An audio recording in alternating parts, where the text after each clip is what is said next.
यहाँ पर डटे हुए हैं और संविधान की 75वीं वर्षगांठ मना रहे हैं।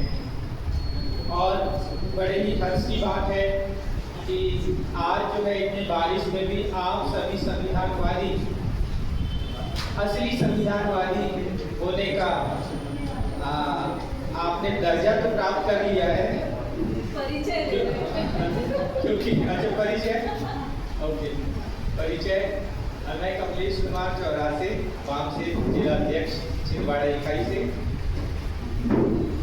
मुझे अध्यक्षीय भाषण के लिए बुलाया गया है और हमारा जो विषय है पूंजीपतियों की गुलामी राष्ट्र को ले डूबेगी, मूल निवासी बहुजनों एक हो जाओ। तो मेन बात तो ये है कि जैसे कि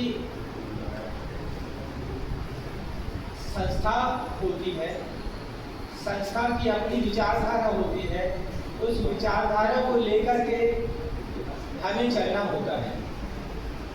बाबा साहब ने कहा था कि हमें व्यक्तिवाद पे भरोसा नहीं करना है, हमें व्यक्तिवाद पे चलना भी नहीं है, हमें तो संस्थागत होकर के चलना है, हमें सामुदायिक होकर के चलना है। तो यही बात जो है हमारा पामसेप जो है, पामसेप का जो कैडर है वो वहाँ पर यही ट्रेनिंग दी जाती है कि किस प्रकार से हमें संस्थागत व्यक्ति बनना है और अपने विचारों को जो हम यहाँ कैडर में सीखते हैं। आज ये क्लस्टर एजुकेशन के साथ साथ आज जितने भी लोग यहाँ पर पधारे थे मैं उनका तहे दिल से स्वागत करता हूँ और उनको धन्यवाद देता हूँ कि वो ऐसे यहाँ जो आज दिन भर जो विचार आपने सुने उस समाज में आप जहाँ भी जाएंगे उसको वहाँ पे फैलाने का काम करेंगे। यदि आप ऐसा करते हैं तो एक सच्चे भारतीय नागरिक, एक संवेदनशील नागरिक और एक जिम्मेदार नागरिक की भूमिका निभा पाएंगे। क्योंकि आप देख रहे होंगे कि हमारी संख्या हमको कम जरूर दिखाई दे रही है, परंतु आज सुबह ही किसी ने कहा था कि एक व्यक्ति 1 लाख व्यक्ति के बराबर है। तो कहीं ना कहीं आप समाज में जाएंगे, आपके आचरण व्यवहार में ये परिवर्तन आएगा और कहीं ना कहीं यहाँ की जो विचारधारा आपके साथ जाएगी, आप जहाँ भी रहेंगे और जहाँ भी काम करेंगे वहाँ ये विचारधारा झलकेगी। ये 100% के साथ आप खुद अनुभव करेंगे कि आप जो अब तक थे उससे ज़्यादा बेहतर पावर के साथ आप काम कर रहे होंगे। बाबा साहब ने संविधान में वो समस्त मूल्य रखे जैसे दया है, करुणा है, मैत्री भाव है, बंधुत्व है और समता है, स्वतंत्रता है, सामाजिक और आर्थिक न्याय की जो न्याय संगत बातें जो हमको जो मूल्य दिए हैं उन्हीं मूल्यों को लेकर के हमें अब जागरूक होने का समय आ गया है। क्योंकि बहुत ज़्यादा दूर नहीं है। अभी सुबह किसी ने कहा था कि 2026 में कोई डेट भी तय हो गई है कि अब तक जो था वो और कुछ बदल जाएगा, है ना। तो वो उनका टारगेट फिक्स चल रहा है, उनके लोग भी फिक्स काम कर रहे हैं। उनकी टक्कर का संगठन हमारा पामसेप संगठन। तो हमको कैडर में तो आना पड़ेगा, आज नहीं तो कल आना ही पड़ेगा। हमारे सामने और कोई रास्ता नहीं रहने वाला है। हम कितना ही कुछ कर लें, हम कितना ही उत्कृष्ट बन जाए, खूब ध्यान साधना लगा ले, पहाड़ों पे चले जाएं, कंदराओं में चले जाएं। आप देख रहे होंगे यूपी के मुख्यमंत्री, भाई वो तो साधु व्यक्ति थे, क्यों आए भाई? बाबा लोग क्यों संसद में जा रहे हैं? बाबा लोग जा रहे हैं कि संसद में जाने का प्रयास कर रहे हैं। तो इसके पीछे क्या है? जब उनको सारी शांति मिल चुकी है तो वो संसद में क्यों जा रहे हैं? क्या करना चाहते हैं जाकर? कहीं ना कहीं ये सोचने और विचारने वाली बात है ना, कुछ तो है। तो हमारे जो बहुजन हैं उनको यही बात जाननी चाहिए कि ऐसा क्यों हो रहा है और हम लोग क्या कर रहे हैं, हम लोग कहाँ तक संगठित हो रहे हैं। यदि नहीं हो रहे हैं तो ये विचारधारा को लेकर के इस मंच से हम सबको निकलना है और अब जितना समय बचा है उस बचे समय में हमारी आने वाली पीढ़ियों को हमको सिखाने का भी काम करना है। तो बेहतर ये होगा कि आज ही हम एक संकल्प लें कि अब जब भी मामसेब का और हमारे जितने आउटसोर्स विंग्स का जो भी प्रोग्राम होता है तो वहाँ हम विद फैमिली के साथ आए। कम से कम एक दिन आप यहाँ पर रहें, खाएं पिए बढ़िया नाश्ता करें और यहाँ की विचारधारा को अपने बच्चों में डालें, है ना। तो उनका भी एक संघर्ष, क्योंकि बाबा साहब ने कहा है हमको जो कुछ मिलेगा वो संघर्षों से ही मिलेगा। हम SC ST OBC और माइनॉरिटीज के जो बच्चे हैं और जो उनकी औलादें हैं, हमारे पुरखों ने बेहद पसीना बहाया है, मार भी खाया है, लाठी भी खाई है, गर्दन में पट्टी भी टांगी है, पीछे झाड़ू भी बांधा था। यदि हम 200, 250, 300 साल पुरानी बात करें तो हमारे पूर्वज इस कंडीशन से गुजरे हैं। तो उस कंडीशन को कम से कम महसूस तो कर सकते हैं कि हम लोग कहाँ थे और आज हमको हमारे पूर्वजों ने लड़कर और जो हमारे सामने एक अच्छा दिन दिया है उस अच्छे दिन में हम आने वाली पीढ़ियों के लिए काम करें। एक और चीज़ बता दूं मैं कि जो वामसेब संगठन है कर्मचारियों का संगठन है और वो अपने लिए नहीं लड़ता, कर्मचारियों के लिए नहीं लड़ता है। कुछ संगठन ऐसे हैं जो बोलते हैं कि वामसेब तो अपने लिए बात ही नहीं करता है। भाई वामसेब जो है वो पे बैक टू सोसाइटी के लिए काम कर रहा है, क्योंकि आपने या हमने जो सरकारी नौकरी पाई है वो हमने SC ST OBC के जो प्रतिनिधित्व, जो बाबा साहब प्रतिनिधित्व की मांग करते थे, हमारे जिसकी जितनी भागीदारी उसकी उतनी हिस्सेदारी, यही है ना। तो हमने कहीं ना कहीं, यदि मैं 80 कहूँ, कहीं ना कहीं अपने अनुसूचित भाइयों का परसेंटेज जो 15% है, 15% हर ड्यूटीज में, उस 15% में एक तो मैं हूँ, तो कहीं ना कहीं 15% का आप गुणा करिए एक में, तो वो आबादी का हिस्सा मैं उठा रहा हूँ नौकरी के रूप में। तो कहीं ना कहीं मेरी जिम्मेदारी बन जाती है कि मैं उन लोगों के लिए कुछ ना कुछ विचारों से, आचार विचार से, भाव से, जहाँ भी उनकी मदद की जरूरत पड़ती है तो मुझे वहाँ जाकर के खड़ा होना चाहिए और उनके लिए काम करना चाहिए। उनकी आवश्यकताओं की पूर्ति, उनको रास्ता दिखाने का जो काम है वो हम जैसे कैडर्स को करने की आवश्यकता है। बहुत सारी चीजें हैं कहने को, और ये जो टॉपिक है पूंजीपतियों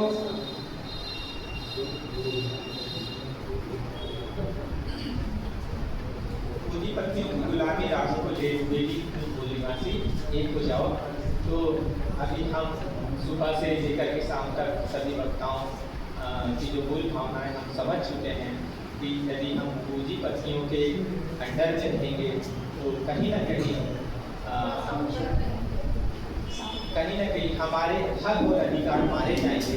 क्योंकि आप देख रहे होंगे आज हर डिपार्टमेंट में एजेंसियों द्वारा नियुक्त कर्मचारी काम कर रहे हैं और उनको 10 से 12 हज़ार पेमेंट दे रहे हैं। कितनी पेमेंट दे रहे हैं? 10 से 12 हज़ार की सैलरी में उनको काम करना होता है। यदि उनका काम अच्छा नहीं रहा तो उनको निकाल भी दिया जाए। क्या ये सही? मेरे हिसाब से बिल्कुल सही नहीं है। राज्य सरकार की जिम्मेदारी है कि वो पढ़े लिखे नौजवानों को रोजगार की व्यवस्था करें। हमारे प्रदेश में हो रहा है, मैं समझता हूँ बिल्कुल नहीं हो रहा है। इतना अधिक कंपटीशन कर दिया है, बाहर के स्टेट के लोग हमारे यहाँ की जनरल सीटें खा रहे हैं, दूसरे स्टेट के लोग आकर के यहाँ पे नौकरियाँ कर ले रहे हैं, परंतु यहाँ के व्यक्ति को नौकरी नहीं मिल रही।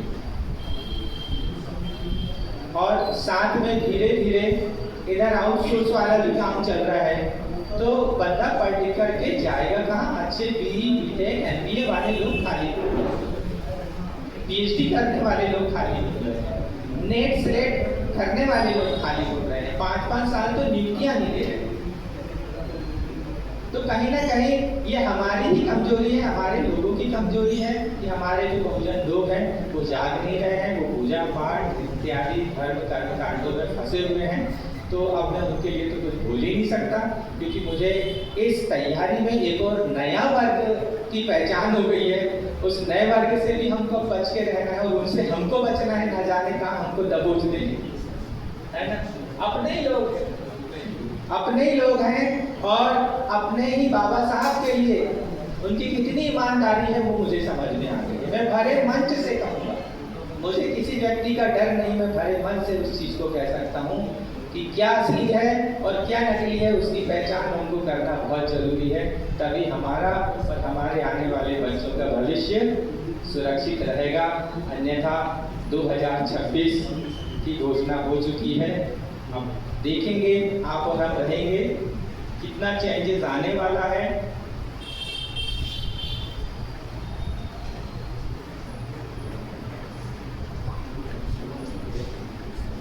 तो जो मैं उसके लिए लेकर आया था, पूंजीपतियों की गुलामी के लिए, मैं आपको थोड़ा सा बता देता हूँ। इतना सारा मैटर मुझे एकदम से याद होता नहीं है, बेटा तक आ जाती है।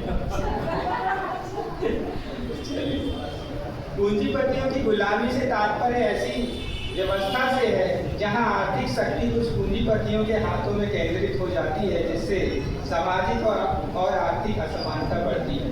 सामाजिक और आर्थिक न्याय के दृष्टिकोण से इसका विश्लेषण हम बिंदुओं के आधार पर कर सकते हैं, जैसे कि आर्थिक असमानता का बढ़ना। ये आर्थिक असमानता तब बढ़ती है जब पूंजीपति लोग हमारे संसाधन और अवसरों का असमान वितरण करते हैं।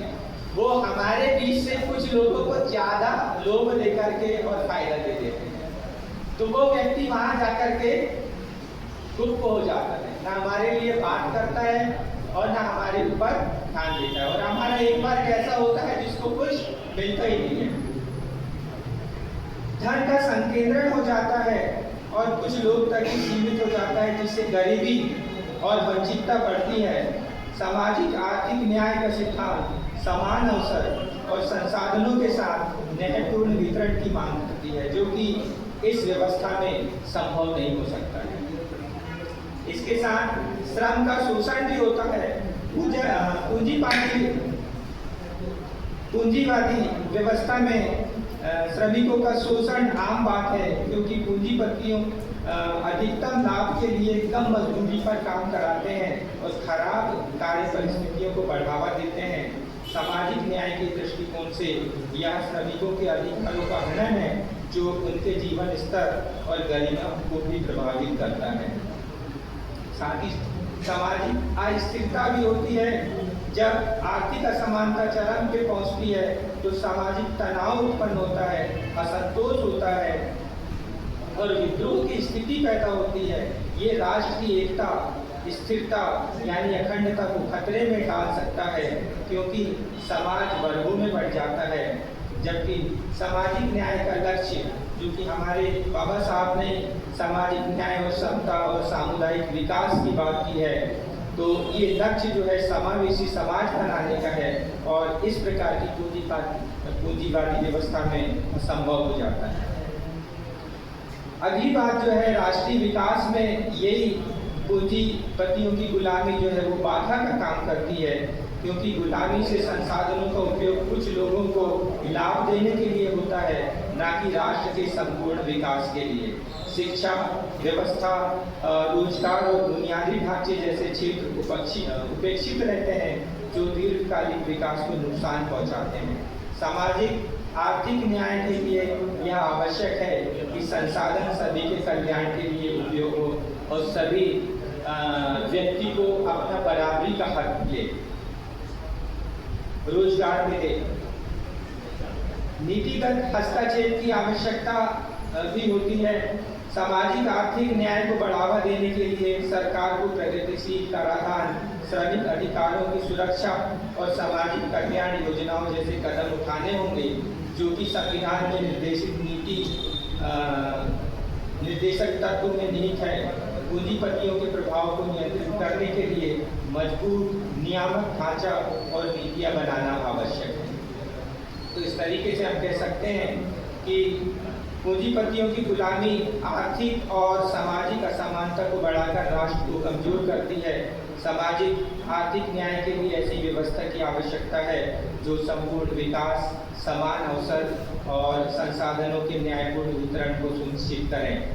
उसके लिए नीतिगत सुधार, सामाजिक जागरूकता, सामूहिक प्रयास जरूरी है ताकि राष्ट्र का समग्र विकास हो सके और समाज में समता स्थापित हो सके। यह केवल भारत के संविधान को संपूर्ण लागू करने से ही संभव हो सकता है। जब तक मूल निवासी बहुजन दोस्त दुश्मन की पहचान के साथ साथ फूले आम्बेडकरी विचारधारा पर संगठित होकर काम नहीं करेंगे, तब तक राष्ट्र को पूंजीपतियों की गुलामी से छुटकारा नहीं मिल सकता। तो आज सुबह भी मैंने कहा था संगीता मैम ने कि विचार जो हैं या विचारधारा जो है वो हमेशा जीवित रहती है। तो मैं उसी पर एक पंक्ति कहना चाहूँगा कि मैं रहूँ या ना रहूँ, मेरा पता रह जाएगा, साग पर एक पत्ता अगर हरा रह जाएगा, साग पर पत्ता अगर हरा रह जाएगा। तो ये विचार भी ऐसे होते हैं जो हमेशा जीवित रहते हैं। तो हमें यहाँ से दृढ़ संकल्प होकर के जाना है कि हम जो है बाबा साहब की विचारधारा को लेकर के यहाँ से निकलेंगे और उसका प्रचार प्रसार करेंगे, ताकि बाबा साहब ने जो हमको दिया है उसका हम कुछ तो पालन करें और कुछ तो हमारे आने वाली पीढ़ियों तक पहुँचाएं और उनको याद रखवाएं। इसी प्रकार से पंजाब के प्रसिद्ध कवि ने भी दो पंक्तियाँ कहे हैं कि उठ, पंजाबी में है ये, उठ मूल निवासिया जज कर ले काम, तेनू करना पैना है, चाहे अज कर ले चाहे कल कर ले। तो पंजाबी के कवि ने ये कहा है कि भाई ये काम तो तुमको ही करना है, चाहे अब तुम उसको आज कर लो या कल कर लो, तुम्हारे बदले का काम कोई करने वाला नहीं है। और आज हो भी रहा है ऐसा। हमारे घर में भी कोई बहुत ज़्यादा जिम्मेदार होता है, कोई जिम्मेदार नहीं होता है, तो वो जो करने वाला होता है उसको ही करना होता है। तो ये घर से लेकर के बाहर तक यही है कि आपको जिम्मेदार नागरिक बनना है, संवेदनशील नागरिक बनना है। और ये तब बनेंगे जब हम इस कैडर में या अच्छी विचारधारा को पढ़ेंगे, समझेंगे, जानेंगे और अच्छी विचारधारा के लोगों के साथ मिलेंगे, उठेंगे, बैठेंगे, तो ये अपने आप होने लगेगा, आपको पता भी नहीं चलेगा। तो इसी के साथ और हमको यदि जीत हासिल करना है तो हमें 3 P याद रखना है। 3 P में पहला है प्लानिंग। जैसे हम लोग ने लगभग 1 महीने पहले से आज के आयोजन के लिए प्लानिंग की, फिर उसकी तैयारी की, प्रिपरेशन, और तीसरा प्रेजेंटेशन। तो अब आप लोग बताएंगे कि हमारा प्रेजेंटेशन कैसा रहा और हमारा काम कैसा रहा। ये महीने भर की तैयारी करते रहें कि ताकि हम बहुजन जागे, लोग इकट्ठे हैं। और बहुत सारे लोगों ने हमको आर्थिक सहयोग दिया, तो मैं उसका भी बता दूँ कि आर्थिक सहयोग केवल यहीं तक नहीं रहेगा, इसका 50% हमारा सेंटर को जाएगा। जो आया है हमारे पास बजट, वो जितनी भी राशि है लगभग 17 से 18,000 20,000 समथिंग, तो वो राशि का हम 50% यहाँ लगाएंगे और 50% सेंटर में डाल देंगे, सेंटर के अकाउंट में। उसकी सूचना आप सब ग्रुप में जुड़े रहेंगे तो उसमें आपको देखने को मिलेगी। तो हम जो हैं मतलब ऐसा है कि इस पैसे का जो लोगों का पैसा है वो हम उसको वैसे ही जाया नहीं जान देंगे। एक पैसे का हमारे पास हिसाब रहेगा और हिसाब और ये जो है बड़ी ईमानदारी के साथ हमको क्योंकि आगे भी काम करना है। और इसलिए करना है कि कोई नाम हो इसलिए नहीं करना है। हमको तो पे बैक टू सोसाइटी जो है ये धारणा पे चलना है कि हमको जो मिला है उसमें से हम जितना ज़्यादा हम दे सकें, क्योंकि कहीं ना कहीं उस प्रतिनिधित्व का हिस्सा हमने खाया है तो उसको लौटाना है। हम यहाँ से जाने के बाद किसी का ऋण साथ में लेकर बिल्कुल जाना नहीं चाहते हैं, एकदम स्वतंत्र होकर जाना चाहते हैं। उसके बाद क्या होगा वो हमको नहीं मालूम और हम जानना भी नहीं चाहते। हमको यहाँ जो करना वो बेटर करके जाएंगे, ऐसी संकल्पना के साथ। और मैं आभार व्यक्त करेंगे, आभार व्यक्त करेंगे। तो मैं मालवीय जी को आमंत्रित करता हूँ कि वो आकर के पूरे दिन भर का